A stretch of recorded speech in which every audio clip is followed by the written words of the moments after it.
Hello, good people of YouTube. Mountbatten here.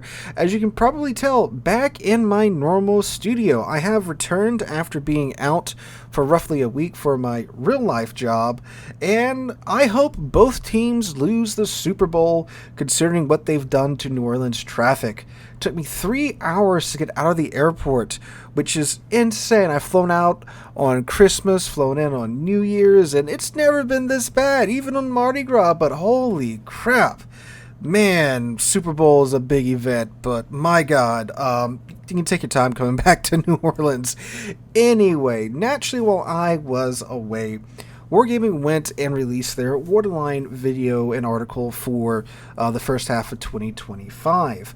If you don't know what a Waterline video is, it is essentially a roadmap giving us an idea of what Wargaming plans to do with Warships for a certain amount of time. They used to do it, I think, every quarter, then they cut it back to every 6 months. So, basically they release a video telling us, hey, we're planning on releasing this line or these events for this part of 2025 or this part of the year, and then hopefully that is what transpires. But anyway, they released that while I was gone, and that's what that random Wednesday video was, where it sounded like I was talking through a sock. I was having to use a 2020 MacBook Pro to record, edit, and upload that video, so I do apologize for that. But that was, of course, some pretty big information some pretty major information that came out in that video. Now, Wargaming has now responded to that and other concerns, and what I'm considering a pretty big win for the player base. So let's go ahead and get into that. So they made an announcement on the Warships Discord today, the day of recording, stating the following. They say, Captains, thank you for sharing your feedback on the Waterline for the first half of 2025 video. We've been carefully reviewing your concerns about both upcoming content and the overall direction of the game, and we will be addressing your questions about future updates soon. So, while we don't have any solid response to what we have concerns about in the Waterline article and video, we do at least know Wargaming will be addressing them. So, I mean, if you haven't checked out Wednesday's video, even though, again, it sounds like I'm speaking through a sock, I would encourage you to do so. We go a little bit more in depth as to what I'm about to just run through here in the next few seconds. But anyway, the changes that were announced in that event is that there's going to be more, how do they word it, more time-limited events, meaning that events were going to be running for like 2 or 3 patches and then removed, and they might come back, and it's kind of not really clearly stated if they mean events like, oh, here's a new ship that you can get only in this event, or do they mean events like, oh, look, we're gonna have asymmetrics here for 4 patches, or we're gonna have this event or that event, like actual events in game, and not like time gated releases of ships like they do right now, where they randomly drop a ship over a weekend or two and it's there for 2 or 3 weeks and then gone like that. In the comments on Wednesday's videos, more of the comments were saying, well, we think it means, like, hey, here's like asymmetrics or this event or this random mode. It's going to be out for 4 or 5 weeks. For like 4 patches. We're going to see how it does, and then we're going to remove it and maybe bring it back. If that's the case, that's like, okay, that's kind of, that's kind of cool having an event be here for that long, and kind of get it thoroughly tested and stuff. But if it means, of course, like, oh, here's more of this, like, here's a ship that gets released for like 2 weeks and then pulled, I'm not a big fan of that. And after going back and reading the article again, it seems like it's kind of in that first category, so we'll see what they have to say about that. Second thing is, of course, the classified documents. I would like to see them address that in whatever response they're going to have to the Waterline video, because that's just kind of wild to me that you can take these classified documents into random battles now and just nerf some random guy on the enemy team just because you don't like his ship, or maybe like you do have a matchmaking monitor and now you're being targeted because you have like above average stats in your, I don't know, Des Moines or Golden Lou or Shimakaze or whatever. That just seems wild to me that's potentially coming to like the main battle mode in Warships. So hopefully again they'll explain a little bit more and have some clarification as to what exactly is the intent with this, and if it's going to again in the article it sounds like it's going to be a temporary event. Hopefully that's the case.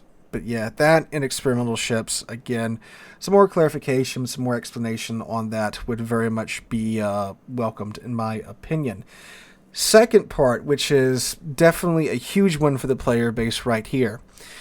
We also recognize the concerns surrounding recent monetization events. As a first step, the Wishing Wharf event will no longer take place in Update 14.2. Instead, the Tier 9 battleship Valparaiso and the Tier 10 cruiser Monmouth will be distributed through a different method, with details to be shared closer to their release. This is a massive, massive win, because the Wishing Wharf, as it exists in its current state, is a terrible, terrible event. We had a whole standalone video on that. I believe it was last Saturday's video. We went through and crunched the numbers.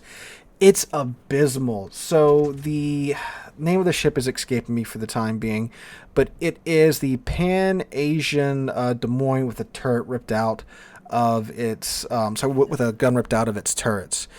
You have, I believe, what was it, a 0.04% chance of getting that ship in the current Wishing Wharf event.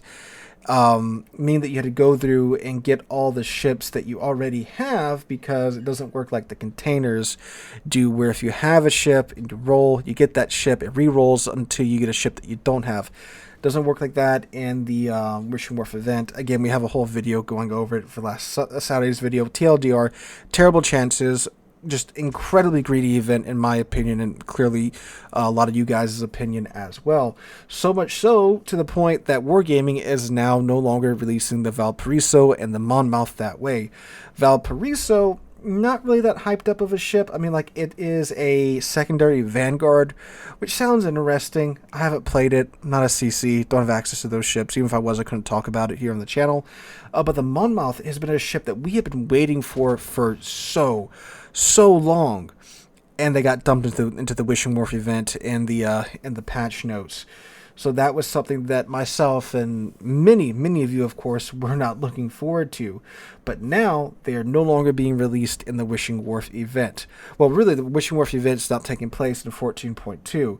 So that is awesome that Wargaming has listened to the feedback of the player base and is removing this event from 14.2. Which is, again, it is great. Big ups to Wargaming that they're actually listening to the player base on this, because the Wishing Wharf, man, if this was the direction that they were going to go with releasing these ships in the future, like, it's so ridiculous.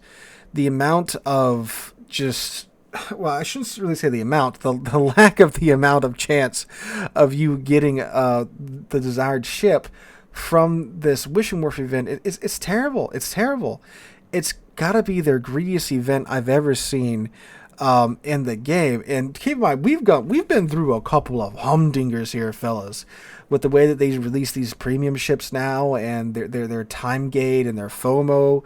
It's just terrible. Now, of course, the big question is, well, how are these ships going to be released now? That's a question. That's obviously it's a question. It's a good question, because they don't really say. They say the details will be shared closer to their release. Now, I don't think, not everything is a conspiracy, right? So just because, yes, we don't know how they're going to be released now, there's a good chance that, the mod that wrote this post doesn't know how they're going to be released now. There's a good chance that Wargaming doesn't really know how they're going to be released at this very moment. They could just dump them in the armory. They could put them in a more traditional, quote-unquote traditional release event, like sequential bundles or something like that. I would very much like for them to just be introduced into the army for money. I mean, it's a tier 9 premium and a tier 10, I'm assuming, reward, special ship, whatever you want to call it. I mean, that's still an $80 and $130 ship, right? Tier 9s go for about $80 US now. Tier 10s go for about $130 US now. So, like, you do that, like, yeah, it's $130 a pop for a Monmouth, but you'll sell a lot more of them than you will at this Wishing Wharf event. I have not seen a single one of those cruisers released in that event at all. That the tier 9 or tier 10 Pan Asian premium cruiser released in that event, I have not ran across. Incheon, that's it. The Incheon, I have not ran across a single one. Granted, again, I haven't been playing this week because I haven't been home, but even before last week when I was making all the videos for this week, I do not recall seeing a single one in match. And, again, even with some of these more money-hungry modes in the past, more money-hungry events in the past, I've seen these ships get, sailed around on day one. Have not seen that with the Incheon. So, perhaps it is, Wargaming listening to the player base. I'd like to think it's that. But it's probably also, hey, look, vote with your wallet. It works. It works. If the player base did not, they just said, nope, this event, this is too much. This is, this is a line in the sand. This is ridiculous. And we finally put our foot down. Wargaming's listening. You can't just, sit there and shout at them on the YouTubes and on the Twitch chat and stuff. You have to actually, not partake in the event. Like clearly, that didn't happen here. That did happen here because again, I have not seen too many Incheons, and with the overall player reaction to this mode, best of both worlds, right? So good on Wargaming for listening to the player base. Either the vocal outrage and the lack of participation in the event. Hopefully we get these guys release the Valparaiso and the Monmouth in a more traditional fashion. I hope so. That would be awesome if they would do a 180 and just release them like normal. Be like, guys, like, you can do it. It's okay to release a premium ship in a normal fashion.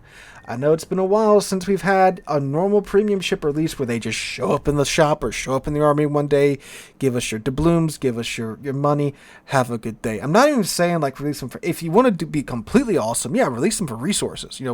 Coal Research Bureau points, Steel Research Bureau points, whatever. That'd be awesome too. But I mean, the big W is just releasing them normally. Will they do that? I don't know. I hope they will. Be a great 180 from the current situation that we're dealing with right now. So we'll keep our eyes peeled for their responses to our response from the Waterline video and keep you guys updated on that. Hope you guys have a wonderful Saturday, wonderful rest of your weekend. Again, hope both teams lose this week, this weekend. I hope to catch you guys in the next one.